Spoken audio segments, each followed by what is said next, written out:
Good morning, Knicks Nation. Today is Sunday. It is the 31st day of October 2021. I hope you're having a good weekend. I hope also that you are COVID free and healthy. I hope that the needs of your family and yourself as far as food and shelter as well as clothing is being met. Blessings upon those that work in the healthcare field, even on the weekends, trying to save lives. Blessings upon those that pick up garbage for us to keep our streets clean. Blessings upon those also that make deliveries for our convenience. Double blessings on those trying to deliver, trying to help, trying to save boys and girls, babies and toddlers, teenagers, men and women from human trafficking, from sex slavery going on a global basis with rich and powerful people financing it, from prostitution, from child prostitution, from pornography, from child pornography, from child molestation and pedophilia. Blessings upon those trying to rescue, trying to help, trying to deliver, trying to recover individuals caught up in these situations, and double curses on those that support these situations and destroy human lives. Finally, blessings upon the homeless.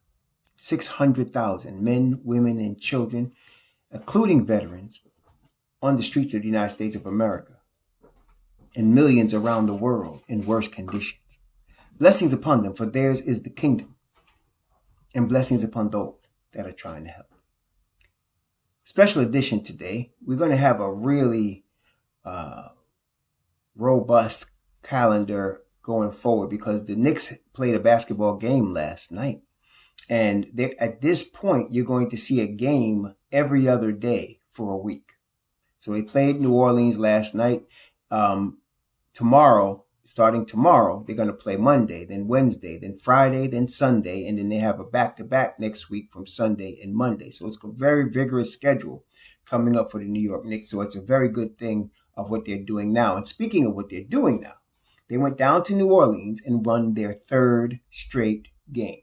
Now, I think I told you on the beginning of the season that it's not unusual for defensive-oriented teams to start off slow. And I use the Miami Heat as an example. Generally, defensive-oriented teams start off a little slower because they have to get acclimated, particularly when their players are new, and not used to playing with the regular rotational guys. And so I expected the Knicks to get off to a terrible start, but more like a 500 start, okay, because of the Fournier and Kemba acclimation, as well as other things, which we'll talk about. So at this point, I still believe that. And so what I'm saying is you're not seeing the Knicks at anywhere near their best right now. You're just not. And one of the things that I noticed last night, now we have noticed this, we've been all during the winning streak actually, and then started even with Orlando a week ago. So Julius Randle is the number one option for the New York Knicks. He's the number one option. And what happens in professional basketball traditionally, and in basketball in general, when you got a guy that's your big gun, right? You shoot the gun, right? So in other words, you look for him, you get him touches, you make sure he gets the ball in the positions that makes him successful, and you depend on him to close out games. That's traditionally what's happening with the number one option. But what the Knicks did in getting and acquiring Evan Fournier and Kemba Walker, re-signing Derrick Rose and Alec Burks, is they put a lot of help around Julius Randle. And of course, what we're also seeing, you see, sometimes watching a player's development is like watching grass grow. Grass is continually growing in the summertime. And you don't notice it until you don't look at it, and then you look back and you see that it's high, right? RJ Barrett's development is going on. People are not paying attention, especially in New York, because you're seeing him all the time. But every week he's getting better. Okay. And last night was another step in that direction. We're going to have an RJ Barrett that's an all-star. He's going to be an all-star player. And he's a two-way player. He's playing defense and offense. You're looking at a 21-year-old playing with grown men. And sometimes, as he did last night, dominating. Okay. And I'm telling you, we are looking at a better version of Jimmy Butler. I've been saying that the whole time. You're looking at a better version of Jimmy Butler. And prior actually to the acquisition of Derrick Rose late last season, RJ Barrett had not played in NBA space. His first year under David Fizdale and his second year, the paint was crowded and his jump shot wasn't the best. And so he wasn't getting NBA space to play his bully ball style game. So late last year, and now of course this year, he's actually for the first time in his career playing in NBA space. And you're seeing the results. Now, he's only averaging 14 a game prior to last night, but he's probably going to be up to around 17 now with the 35-point outburst he had last night. And I'm saying he's going to still end up in the 20s, the low 20s he's going to score. So that is another major factor in how the Knicks play. So that as Julius has allowed himself to not be the guy that has to hoist up 20 shots a game and has allowed the game to come to him, what we have seen is a more balanced attack. And even though, you look at the Knicks and they should have beaten Chicago by more than one. They should have beaten Philly by more than what they won. They should have beaten, last night the Pels by 12. But you're talking about a Knicks team that's acclimated to what they're doing. They're not there yet. Okay. But what we have seen is the various weapons that they have step up. So that Kemba's been playing the most efficient basketball that I've ever seen him play. He's very efficient right now. Okay. Shooting a high level from the floor and from the 3-point line. Very efficient. Okay. And then you have last night, you saw, and from the opening tip, from the first quarter, RJ Barrett was imposing his will. You could see it from the first quarter. But what happened now, the Knicks first went to automatic pilot and started looking for Randall, in the fourth quarter, but they only lasted a couple of trips down the floor. And then they started looking for Evan Fournier, who has started catching fire, and RJ Barrett. The good thing about Fournier is that he's in his prime. That sweet jump shot he got, this is the prime years for him. He's the beginning of his prime right now. And we got him for the 3 years that are going to be his prime years. So you're going to see that jump shot. Evan Fournier is a tremendous second option. So is RJ Barrett. And now Kemba Walker has been a first option his whole career. And so now he doesn't have to be. It makes him more efficient. Same with Derrick Rose. So that on any given night, any of these guys could go off. Okay. And what helps it is the attention that Julius Randle is getting. So the NBA is a smart league. And so everybody saw how Atlanta bottled him up last year. And so the game plan is to shadow him, with a big man, as you have somebody else on him, shadow him with your big man and cause a turnover or cause him to force a bad shot. Now he did force a couple of bad shots yesterday, but by and large, he did not.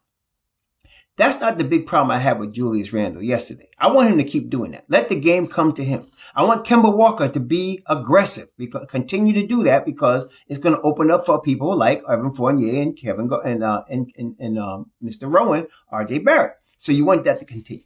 RJ is going to go back and forth. You're going to see him traject up, but it's not going to be a straight shot up. You're going to see some games where he regresses a little bit because he's still learning. But overall, by the time you get to the All-Star break, you're going to see an All-Star level player in RJ Barrett, a consistent one. So that's what's coming. And that's very fast for him. Okay. So the Knicks are learning, and Julius is learning. No, he doesn't. And they've said it, but saying it and really living it as far as of the game is two different things. Julius has said that, I don't have to score 30 every night. He said, I got teammates to help me, and he's right. But the idea of allowing that to be a reality on the court is now being developed. And that's what's going on right now. So he's learning to let the game come to him. He's learning to trust the teammates that they're going to feed him the ball in the spots he likes. He's learning that he does not have to try to play hero ball and win the game for the Knicks when they need baskets. They got other players to do that now. Okay. And so that's what's going on. And you're seeing them get used to doing that. Every game is almost like a practice in a sense of learning to do that. Well, that's like the offensive side of the basketball. What we can never have. Now, I want to be careful how I say this because I'm not an NBA player. Okay. So I can't speak, and you have to be really good to play in the NBA. Or you really do. Every player that plays in the NBA is really good at basketball. There's only 300 or so of those guys in the world, right? And it's the best league in the world. So I'm going to be careful how I say it. But I will say this. There's things you can't control, all right? Like, if you have a bad shooting night, you can't control that. Or if they're double and triple teaming you, you can't force up shots. You can't control them deciding to do that.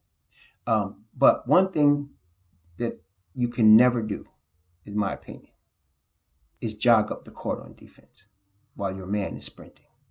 You can never do that. And Julius Randle did that 3 times last night that I counted. 2 of them ended up in buckets. One a 3-pointer. The other one, Herbert Jones, was making a layup while he was just crossing half court because he was arguing with the ref about a non-call. Okay. Hopefully, the good thing about it is that we're still early in the season. He's going to see a lot of double teams. He may not get them calls.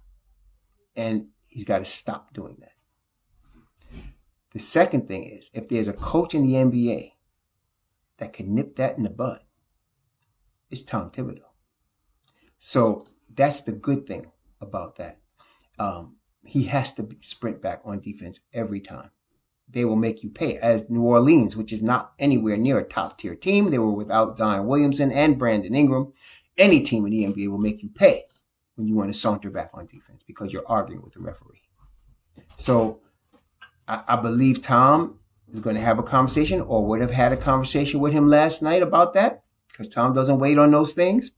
And so I'm hoping that against Toronto tomorrow night, we don't see that. In fact, I don't want to see that ever again, really. I mean, it should never happen. Unless you're hurt, it should never happen. Okay, so that's that. In the beginning of the game, the Knicks went out to like a 10-point lead in the first quarter. But they started getting sloppy. I was really surprised. Like nobody's perfect, right? But Kemba Walker threw some really lazy passes that ended up, going layups the other way. But he only had 3 turnovers. So it was probably all in the first quarter. So he learned that, a guy of his caliber, you don't expect that. But he learned. And then, he went on to have 19 points, 6 of 11 from the field, 4 of 7 from 3. 5 assists, 4 rebounds. This is 4 steals. This is the Kemba Walker we need. If we get this Kemba Walker all year, by the time you get to mid-season, 20 games maybe, 25 games, not even mid-season, you're going to see a Knicks team that's going to be formidable, very formidable. And here we are right now, top of the pile in the East, 5-1. And like I said, they're not playing their best basketball. Now, in all fairness, very few teams are playing their best basketball right now. Most teams, but the good thing about the Knicks that's different from other teams is one of the things we talked about with them being mob deep, right? What did we talk about? We talked about them having a deep bench and how the best ability is availability. So you're looking at, for example, the Milwaukee Bucks have been getting beat by teams that they should not be getting beat with. But why? They're missing Brook Lopez and Jrue Holiday. And they're going to be missing them this whole weekend. Now, they're going to miss today's game, both of those guys. They missed yesterday's game. They missed games before that. Now, they're supposed to get them back, I think, for their Tuesday game. But look, at this point, when you look at the NBA, at the standings, when you're looking at the standings right here, right now, they are 3-3. The NBA champions are just at 500. Okay, they're at 500. And it's going to take those 2 guys a couple of games to get acclimated. So that's just going to cause Milwaukee to, they done lost 2 in a row. It caused them to go farther behind because the best ability is availability. The same with the Toronto Raptors. Toronto is 4-3 right now, and they're a really good team. I like watching them play. They play basketball the right way, but they're in our conference, so we can't be rooting for them too much. We got them Monday night, but they don't have Pascal Siakam. They are going to be dangerous when they get Pascal Siakam, but it's going to take him a minute to get acclimated. They got to bring him along, so you might make a run later. And of course, we know Philadelphia doesn't have Ben Simmons. They need Ben Simmons, and they're still 4-2. But see, you're missing some key pieces. Brooklyn obviously does not have Kyrie Irving. The rules have changed, so James Harden is not getting as many foul calls as he was getting before. That combination has the Nets at 3-3. 3-3. All right. Boston has 2 dynamic wings. They, at this point, even when drafting an Aaron Nesmith, and having other shooters, they don't have a third scorer, a consistent third scorer right now. And they need it. The NBA's gotten better. See, everybody was talking about how much better everybody got, and it was thinking like the Knicks didn't get better. But no, everybody got better. So you need a third scorer. They don't have it. Not right now. And they're depending on Marcus Smart on the defensive side, but he's not a consistent scorer. Right? So that's Boston. Pistons just got Cade Cunningham back last night. He scored 2 points. He's going to take a minute to get acclimated. He's a rookie. Indiana just got Karis LeVert back, which is going to be big for them. They still need TJ Warren, but Karis LeVert's going, they're going to be I think today they're playing, they play somebody, tomorrow they play, the Bulls, I think. And, I think they play the Bulls tomorrow. Let me just look at this, which is good because I want them to beat the Bulls. But they play, the Spurs. No, they play the Spurs tomorrow. So I'm expecting them to win that game because Karis LeVert played last night. They looked really good. They lost a close game to Toronto. But they need to get him acclimated, see? So again, my point in all this is that the Knicks have everybody they need available. If Mitchell Robinson was hurt, we got 3 other guys can play the 5. Nerlens Noel's still not there, but we're not missing a beat, right? Because we got Mitchell Robinson, Taj Gibson, and Julius Randle can play the 5, and we still got Jericho Simmons if we need him. So that's what I'm saying. Availability is huge, especially this year. On the West Coast is the same thing. Now, one team, I told y'all that, watch Charlotte. In the West, there's 2 teams people sleeping on. Dallas and Portland. All of the Portland losing Dame Dollar to the Knicks stuff, forget it. Portland, to me right now, I haven't seen them play this well since they made the finals a couple of years ago. They're really good. And what I noticed about them is that the kids they drafted 2 years ago that nobody really paid attention to. Anthony Simons, they got him from some IG Academy. He was like, I think he was 19 at that time, 2 years ago. He's 22 now. The kid plays NBA defense. He shoots the ball at a really high level. And he's got the total package. And he's coming off the bench behind McCollum. That's number one. Then they drafted this kid that hardly played his only freshman year. He hardly played. Athletic ability, no real skills, named Nazir Little out of North Carolina. Reminds me a little bit, he's a cross between a miniature Bam Adebayo and Dennis Rodman. Okay, that's how this guy plays the game. And he's coming off the bench with Simons. Again, the bench. And man, they're playing basketball at a high level. I was watching them the other night. I was wondering how they beat the Clippers because I wasn't expecting them to be that good. But man, and then of course, we sleeping on